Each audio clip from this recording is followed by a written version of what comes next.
Welcome to Boot Camp, the offense with Stephen Willis and Corey Burton, the offensive coordinator at Hillwood High School. Today, we are here to talk about the wide receiver, and more specifically, the roles that the outside wide receivers and the inside wide receivers play in this offense and what they're supposed to do. We'll go over a little bit of the depth chart, but there's not a more up in the air position than this one on the Ole Miss offense. So, before we get started, you can follow us on Twitter at Ole Positively, at the Stephen Willis, at Coach Burton 36. You can subscribe on YouTube and hit the bell to get notifications whenever we do a new video, which is going to become more and more frequent. That's the bell, actually. Did you hear it? I heard that. Follow us on SoundCloud. We're available on all the podcatchers, iTunes, Google Play, Spotify. You can get all your fill there. Now, just real quick for the new subscribers that we have coming in, I noticed that it's growing and growing. This is what the purpose is of this website: to cover Ole Miss without you having to pay for it. That's it. That's the point. There you go. Yeah. And then random little things that we can cover that could entertain you in the world of football. Yeah, we're designed to pass the time. We started a little bit early because of the quarantine, but reality is that we would have gone to start this in June or July anyway. Yeah. But it's all about around the SEC. Yeah, we're going to come back this fall with around the SEC. We're going to look at the conference as a whole. We're going to try and get guests. We're going to basically do predictions. We're going to do anything we can do that way. We're going to cover it the best we can without actually having the overhead to be there and do all the stuff that people that aren't fans do anyway. So we are fans. We're going to cover it from that perspective. If that's a problem to you, we're probably not the podcast for you. So how you doing, Corey? I'm doing great. That's about the best way you could describe around the SEC.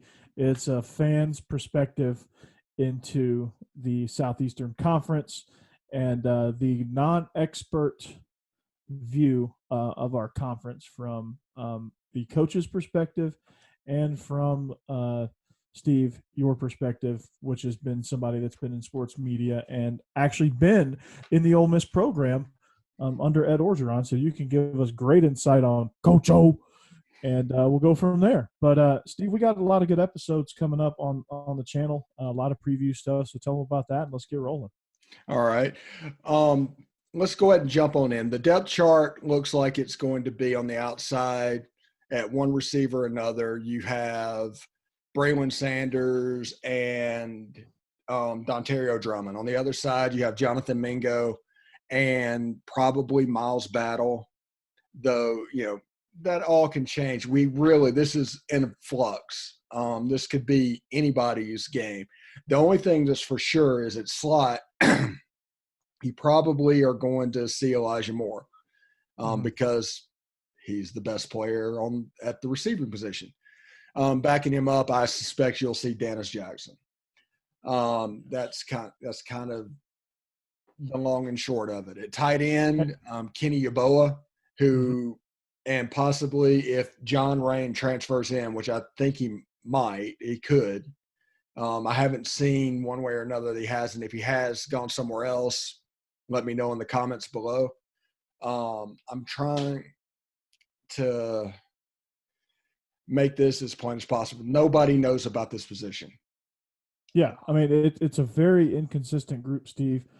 And you don't know outside of Elijah Moore, who made a fire hydrant out of the goalpost in the Egg Bowl.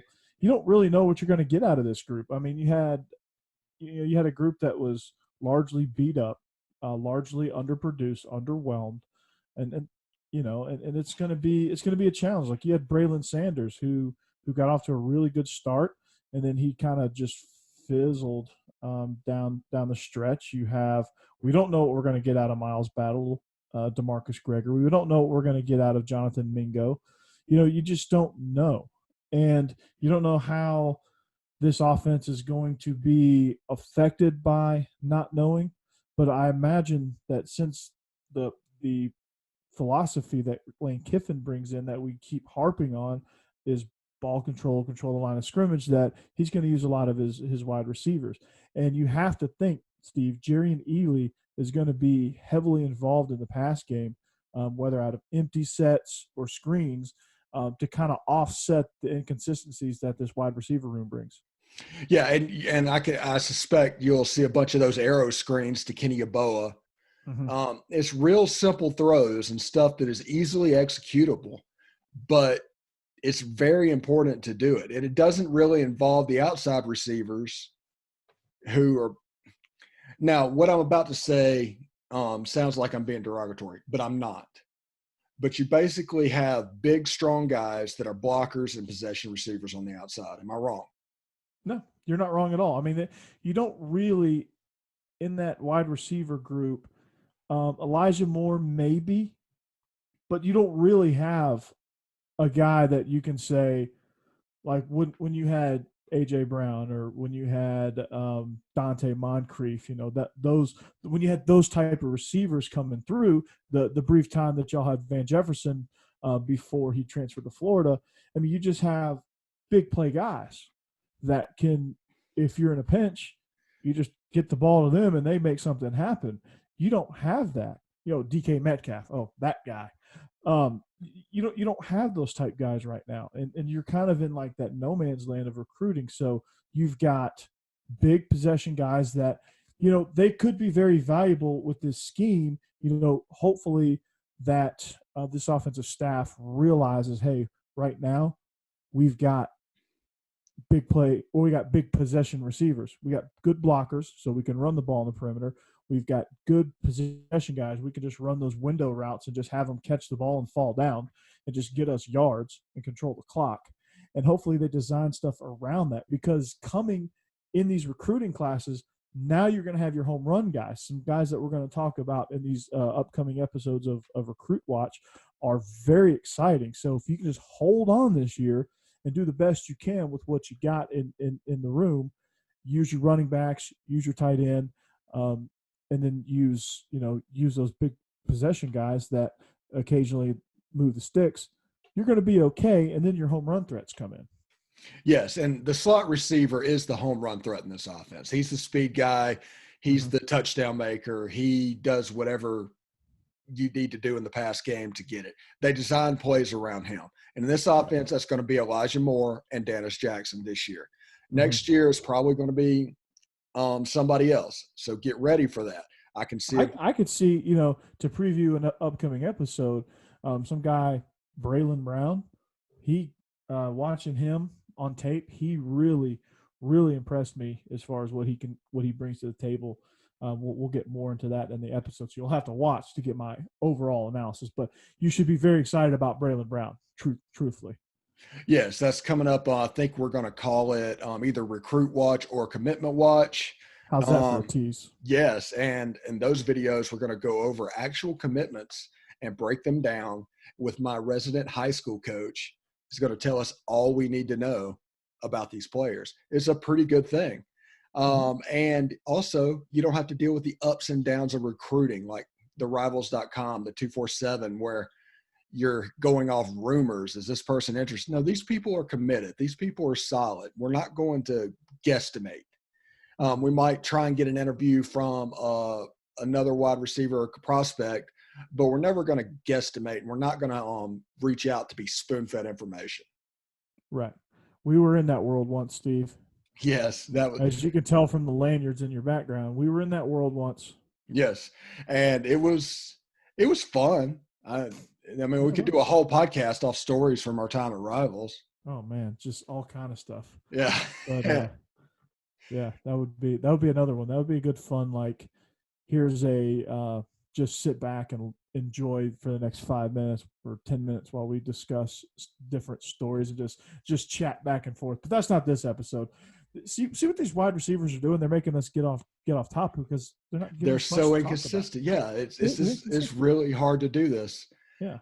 And we have the grad transfer at tight end. I'm going to count them with the wide receiver group because he doesn't line up on the line of scrimmage very often. Not very often. No. Yeah. Maybe in the SEC he might more so than the tight end did at FAU. So yeah, I see Kenny Uboa having a big year. I don't see him being a traditional tight end. He's more of an Evan Ingram, believe it or not, than a standard tight end. Look how he used O.J. Howard at Alabama, and you'll see how he's going to use Kenny Uboa. Yeah, and you should be very excited about that because O.J. Howard, it kind of seemed like feast or famine with him, which is kind of the way the tight end position goes anyway. So you just hope that there's more feast than famine, truthfully. But it's going to be like he'll have 2 giant games in a row, and then he'll draw coverage, and then some other people will line it up, and he'll have like 2 catches, and you'll think he disappeared, and then 3 games later he explodes for another 100-yard game. So that's just kind of how the tight end position works in Lane Kiffin's offense, and kind of that's how it works overall with that position. I mean, it's just a tough position to play because you're in the interior of the defense. You're always in traffic. You don't know if the ball is going to come to you all the time. The only times you can guarantee that it's going to come to you is that little arrow screen RPO, which you're going to get it there, but you're not going to get a ton of yards most of the time. You're probably going to get 5-6 yards, which is great in an RPO offense. But if you're one of those, you judge every bit of emotion off stats, you're probably going to go crazy. Yeah. So that was Boot Camp the Offense. The wide receiver room, like I said, is very inconsistent. With Corey Burton, the offensive coordinator at Hillwood High School. Follow him at Corey Burton. Coach Burton, 36. Coach Burton, 36. Yeah, you go. And at the Stephen Willis. Follow at Old Positively. Hit us on all the podcatchers and YouTube, and we will talk to you later.